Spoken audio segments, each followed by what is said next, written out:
Howdy folks, and welcome back to World of Tanks with the mighty Jingles. My mission today, should I choose to accept it, is to somehow manage to crank out a preview video on the brand new premium Tier 8 German tank destroyer, the rhm-skorpion, before I join Quickie Baby's live stream tonight, so I don't have to stay up until 5 o'clock in the morning doing it after the live stream instead. Challenge accepted. So, here we go, the rhm-skorpion premium German Tier 8 tank destroyer. It's actually pretty good. You should almost certainly get it. That's it for today, folks. Hope you enjoyed the video. Catch you next time. What? Oh, alright. I suppose the first question you have to ask at this stage is, do you really need another Tier 8 German tank destroyer in World of Tanks? I mean, including this thing, now we've got 6 of them. We've got the Ferdinand, we've got the Jagdpanther II, we've got the Rheinmetall-Borsig Waffenträger, we've got the Jagdtiger 88, and we've got the Kanonen Jagdpanzer. Do we really need another one? Well, apparently somebody at Wargaming has decided that yes, we do. So what makes this different? Well, like the Rheinmetall-Borsig Waffenträger, and unlike all of the other German Tier 8 tank destroyers, this thing has a turret. And unlike the Rheinmetall-Borsig, this thing is really fast. It's based on the chassis of the Panther. Well, it kind of is, and it kind of isn't. Let's take a look at the stats and I'll explain. Let's start by looking at the gun, because this is a tank destroyer. The gun is the most important thing on it, and the good news is that this 128mm gun is fantastic. It's very, very similar to the 128mm gun on the Rheinmetall-Borsig and the Jagdpanther II, but there are some significant differences. They both have the same 246mm of penetration and 490 alpha damage, and while the Rheinmetall-Borsig does have a slightly superior rate of fire, resulting in slightly superior damage per minute, where the Skorpion wins hands down is in accuracy and aiming time. 0.3 accuracy is phenomenally good and way better than the Rheinmetall-Borsig's 0.35. It's also got a superior aiming time with 2.1 seconds, and as you can quite clearly see over there on the right hand side of the screen in the stat summary, with a well-trained crew, you can get these numbers down even further, resulting in 0.28 accuracy, which is ridiculously good, and a 1.79 second aiming time. With a well-trained crew and a gun rammer fitted, you can boost the rate of fire to 5.58 rounds per minute, so that 10.7 second reload time gives this machine a damage per minute output of 2,735. Let's not get too carried away about the gun, however. It's time for some bad news. Based on the Panther chassis or not, the armour of this thing is beyond terrible. It actually, in places, makes the Rheinmetall-Borsig's armour look pretty good. It only has 30mm of armour at the front. It has 16, not 60, right? 16, that's a 1 with a 6 after it, millimetres of side armour, and 20mm of rear armour.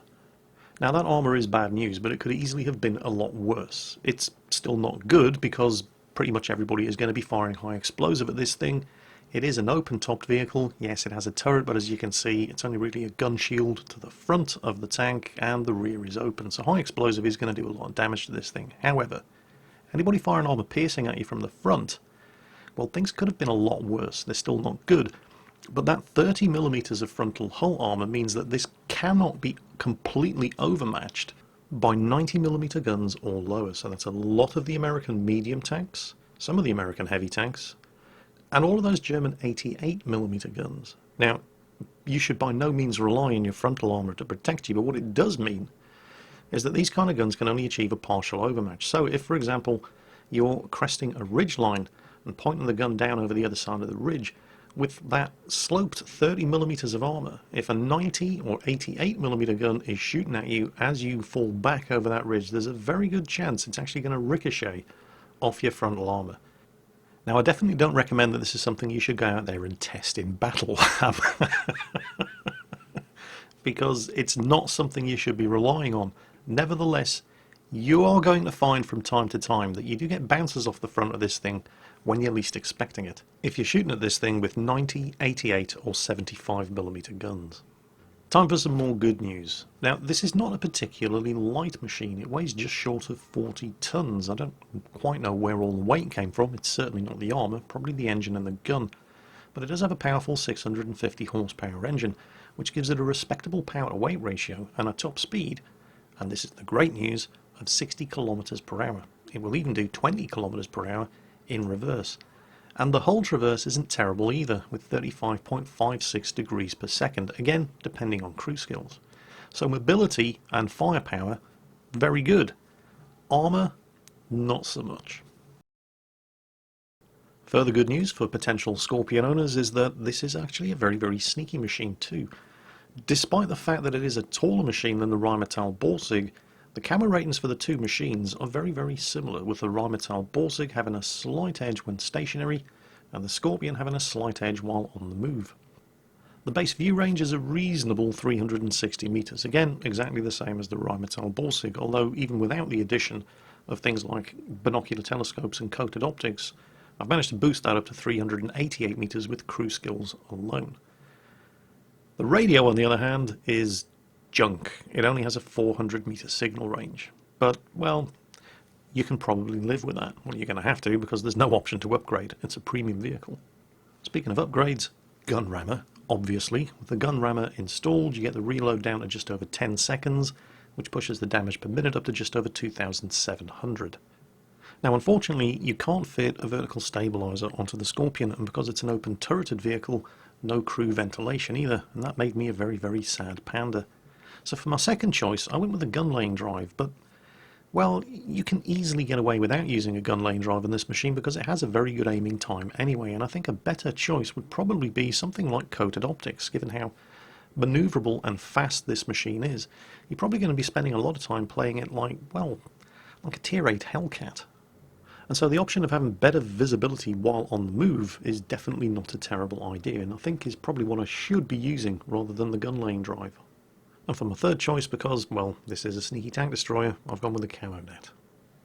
Now, time for the gameplay. Let's take this thing out and see what it can do. I haven't actually been able to play the Skorpion nearly as much as I would like, and I have enjoyed the games that I've played in it, well, most of them.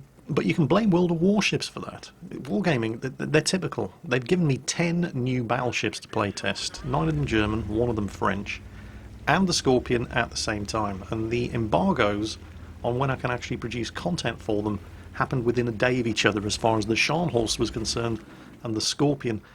Couple that with the fact that I had a massive Jingles derp moment on the preview account that I've been using to play the Skorpion and forgot to turn save battle recording on.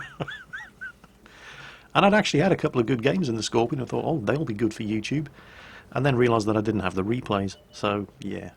Nevertheless, I struggled on, and I managed to get these 2 games for you. Now, this first game, we're on mines. It's a Tier 9 battle. And the Skorpion is basically a Tier 8 Hellcat. And Hellcats that go rushing forward on mines tend to die very, very quickly. So I am going to be camping at the back in this match and playing it very, very cautiously. But what's remarkable about this battle, at least in the first half of the battle, is the atrocious RNG that I suffered at the hands of this gun in the first 7 or 8 shots that I fired. Watch this. Any second now, a T54 Lightweight, there he is. He's going to make a hero run clean across my sights. So I'm anticipating him coming. I'm getting ready to aim up. Here he comes, here he comes, here he comes. Yep, that one bounced. Alright, well, it might have struck his turret at a steep angle. Shit happens. T-37, and he's just sitting there. Bingo. Good damage roll as well, not bad. And he's still just sitting there. Or is he reversing? You know, he's starting to reverse. I'm almost reloaded, he disappears. Got no shot at the T54 Lightweight, but... Here come the heavies. M103 and an E75. There's the M103. What? What do you mean that one bounced? The side of an M103. There we go, he's tracked. Right. Aim above the tracks this time.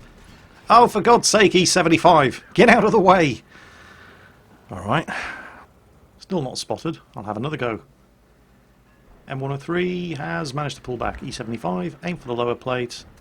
And it goes into the tracks on the far side of the tank. Well, of course it did. 0.28 accuracy after all. Alright, let's have another go. Side shot, and he turns just as I pull the trigger. That one goes into the tracks on the inside of the tank. Fantastic. Artillery's been hit. Aim for the lower plate. That one didn't even hit him. I mean, and I'm spotted again. What is going on? 128mm gun with .28 accuracy and 246mm of penetration. My first 7 shots, only one has done damage. There was no way the game was going to rob me of that shot, however. I mean, you know what it's like, sometimes you play World of Tanks and it doesn't matter how hard you try or what you do, the game just says nope. And it's... If it hadn't been for the RNG that I suffered on the first 7 shots that I fired in the course of this battle, I guarantee you this match would have had a decidedly different outcome. As it is, that M103 and the enemy E75 managed to do substantial damage to the tanks that were defending that corner. Damage that they wouldn't have been able to do if this gun, particularly the shots fired into the flat side of that M103, had done any damage whatsoever. We would have been in a much better position, at least on this side of the map. As it is, we're losing 5 kills to 7, but that's going to get a lot worse before it gets any better. And it's all down to the RNG that I was suffering every time I pulled the trigger on this gun for the first 7 shots I fired. We're going to start losing more tanks very, very soon. There goes one, scores a 5.8. Any second now we're going to lose another one, scores a 5.9. And the T54 Lightweight is about to start trying his luck against that E75, and we're going to be down another tank. And I can't really leave this position. There goes the E75, not with the T54 Lightweight tying down that corner, and the enemy tanks in possession of the hill. From here, the only real place I can go is to fall back to the west.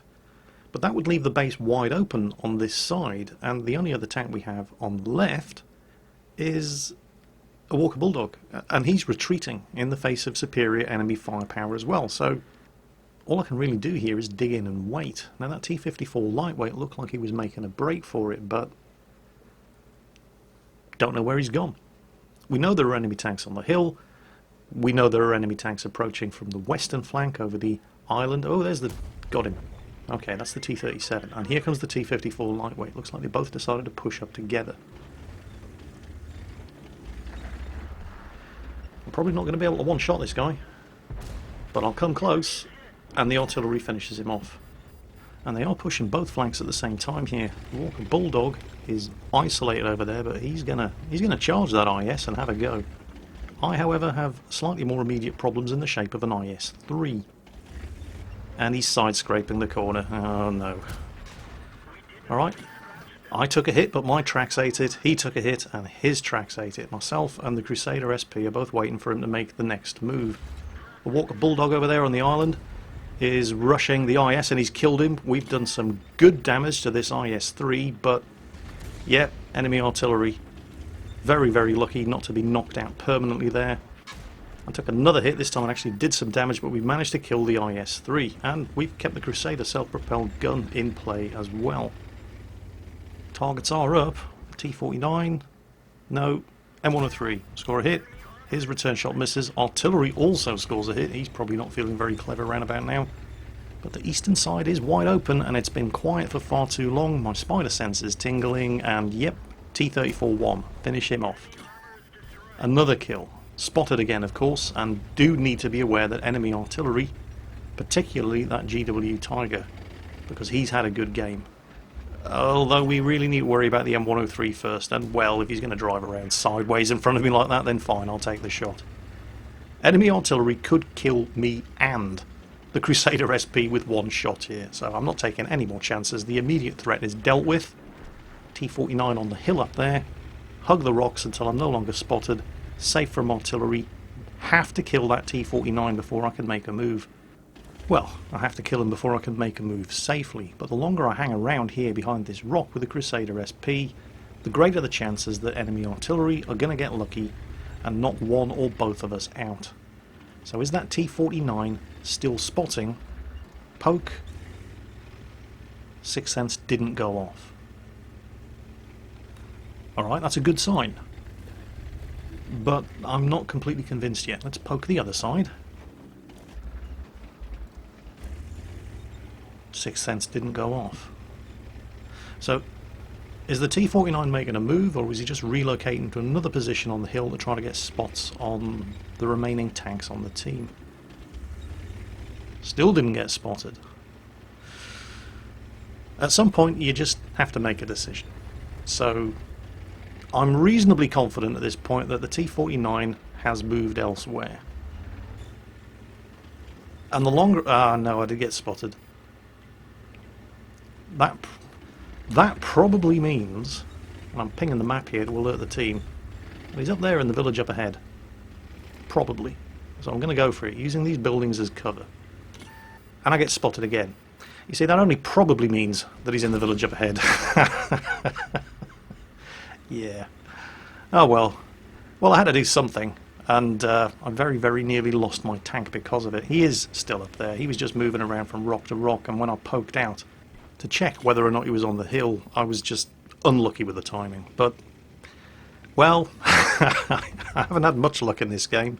Although I did get a bit of luck there. That wasn't a fully aimed shot at the Su-152. Nothing I can do about him anymore. The T-49... Oh, or is there something I can do about him? Oh, he's killed all of our artillery. So, it's just me against an Su-152, a T-49 and 2 artillery. And they know where I'm going. Now, if I was that T-49 and I wanted to get a kill here, I'd be looking to get a shot from up there. The Su-152 is capping. No sign of the T-49 yet. He needs to die with... Oh, hang on. Artillery in the open. I will take this shot. Got him, but I did get spotted. And it's the other artillery I really need to worry about, because he can definitely hit me when I'm in this position here. Keeping an eye on the hilltop though for that. There he is. There's the T-49. Come on, come on, come on. Got him. 7 kills. Have to keep moving. There's the shot from the artillery. Luckily, not close enough to hit me with a splash damage, or I would have been dead. Now, the countdown is running. I have to get up there and reset the cap against the Su-152. Now, the good news here is that the Su-152 has terrible view range. The bad news is he's in an excellent defensive position with lots and lots of concealment. So, mobility is what's going to keep me alive here. That and the fact that he has a horrible aiming time and horrible accuracy. And I don't know how much health he has. Can I one-shot him? There he is. And I can. I have 490 average damage. And so it misses. Ah, crap. I'm trying to use the... Oh, no. 7 kills and a defeat. Oh. So, that was just a little bit depressing, especially considering what happened with the first 7 shots I fired and getting taken out by somebody who did less than 400 damage in the entire game. But, what can you do? Undaunted, I pressed on and had another go. This time we're on the swamp map, and again it's a tier 9 battle, but, well, the Skorpion's got a tier 10 gun, so you don't really care about the matchmaking too much. And when you only have 30mm of armour, you don't really care about the matchmaking either. I could put this thing into a tier 3 game and I'd still be penetrated by everything that fired at me, so... The firepower, the mobility, and the concealment rating are what makes this machine. And the mobility is very, very good. Don't forget, 60 km/h top speed going forward, 20 km/h in reverse, with a fairly decent power to weight ratio because it's got that 650 horsepower engine. Now, this was one of those games where you really had to struggle to get any kind of damage done. And not because of the RNG this time, but because of how much better our team was than the enemy team. One thing I failed to mention, by the way, when I was going over the stats of this machine in the garage is the gun depression. Now, it's not bad. It gets 7 degrees. But 7 degrees is kind of Russian. And it's not particularly good either. Which is a shame, because poking ridgelines like this and getting the gun down at tanks on the other side, with that fast aiming time and lightning accuracy, this thing could have been very, very good at that sort of thing. But with 7 degrees of gun depression, it's kind of dangerous. Particularly since you only have that 30mm of frontal armour. However, you'll notice that when I did poke the ridgeline there several times, I didn't get spotted, which would indicate that the enemy team have completely neglected the middle of the map, and instead they're rushing the flanks. Like this IS-3. Good hit in the side there. Can I get a second one? I'm going to go for the T-29. He's giving me the side, and that one went in. This ain't no M103 this time. And he's taken another hit. And I'm going to hit him again, and definitely get the kill here. There we go, kill number 1. Where did the IS-3 go? Oh, there he is. Hold still. It will all be over soon. There we go. And he's brought a little friend of the party. A KV5. No, not going to reload in time to hit the KV5. Well, we'll just have to settle for killing the IS-3. You know, the KV5 has finally arrived at where he was going, only to find all of his friends are dead. And there's a whole bunch of tanks waiting for him. Oh, hello. T54. Can he see me? Yes. Yeah, that would be the affirmative. But he took a lot of damage to get that one shot into me, and the Tiger P's going for him. Should be able to finish him. Should be able to finish him. No, you're going to let him get away. Alright. Fine. Come on, Mr. T-34. Don't be shy. Your mother wasn't. Where is he? There he is. Got him. I'm surprised that KV-5 is still alive. You'll note, by the way, that we've managed to kill 9 of the enemy tanks so far for only 3 of our own. This was that kind of game, and I'm really going to have to... I can't afford to hang around anymore if I want to get any kind of damage done. So we'll take a shot at this T10. Good hit. And reload. We should be able to get a second one. No, don't move him for... Oh, alright, it's a T95, fair enough. You can forgive T95s for blocking your shots, because it's so rare that they actually get far enough forward to take a shot at anything. And the T10 moved anyway, so we're going to move up. 60 kilometers per hour. Zoom, zoom. Let's do it. There's only 3 enemy tanks left to kill. Super Pershing over there, not too worried about him at the moment. Want to get around the flank of this T10. A whole bunch of us clustering in. There we go. He's taking another hit. Oh, okay, I took the hit, but I've got the health pool. Doesn't have a lot of health, but it's got enough, and he's never going to get another shot off. Killed the T10 as well. 2 enemy tanks remaining. One of which is a Super Pershing. Now, I've got 246mm of penetration on this thing, but, well, at that kind of range, I'm going to struggle to hit the turret weak spot, 0.28 accuracy or not. Luckily, this Super Pershing is being attacked from 3 sides, so he keeps giving me the side of the turret, where it's not covered by all that extra spot-welded spaced armour. And we're going to get him again. And he's now the only one left, and he's dead. So that was over very, very quickly, and I really had to struggle to get any kind of damage done towards the end of that game, because the enemy tanks were just dropping like flies. And that's why it's good to have a fast machine like the Skorpion, when everybody's competing with each other to get the last bits of damage done to the remaining surviving enemy tanks, as opposed to a slow machine like that very unfortunate T95, top tier tank destroyer. He only fired 1 shot and did no damage. But I was able, thanks to the speed of this machine, to mop up and score a respectable amount of damage at the surviving enemy tanks, and did actually finish with the high caliber. So that's the rhm-skorpion, upcoming new premium tier 8 German tank destroyer, because, well, you just can't have... Apparently you just can't have enough premium tier 8 German tank destroyers. So, you've seen what it can do, you've seen what it's good at, you've seen what it's bad at. The only real question that remains is whether or not it's value for money, and that is going to depend entirely on how much cash you're going to be expected to part in order to own one of these things. Now, it's a tier 8 premium. They're not cheap. And I am reliably informed that this thing is going to go on sale for around about 10,900 gold, or in the region of 40 euros. That is smack bang right in the middle of what you'd expect to pay for a tier 8 premium. All of the other tier 8 premiums, in whatever kind of packages they're being offered, start at least around that kind of price zone, which is probably going to put it out of the price range of most people in Southern and Eastern Europe. And if you absolutely definitely have to get your hands on a tier 8 premium for credit farming, I would still recommend something like the IS-6 or the T54, for example, over and above something like the Skorpion. They're just more forgiving. They're heavy tanks, they've got a lot of armour, they've got a lot of health, they've got big guns, they're just easier to play. I suspect that the Skorpion is still going to sell well, but it's primarily going to sell to die-hard premium tank collectors. It is a very, very good machine, but it's correspondingly expensive. So, that's the tank. It is your money, spend wisely. Hope you've enjoyed today's video, and as always, take care, and I'll catch you next time.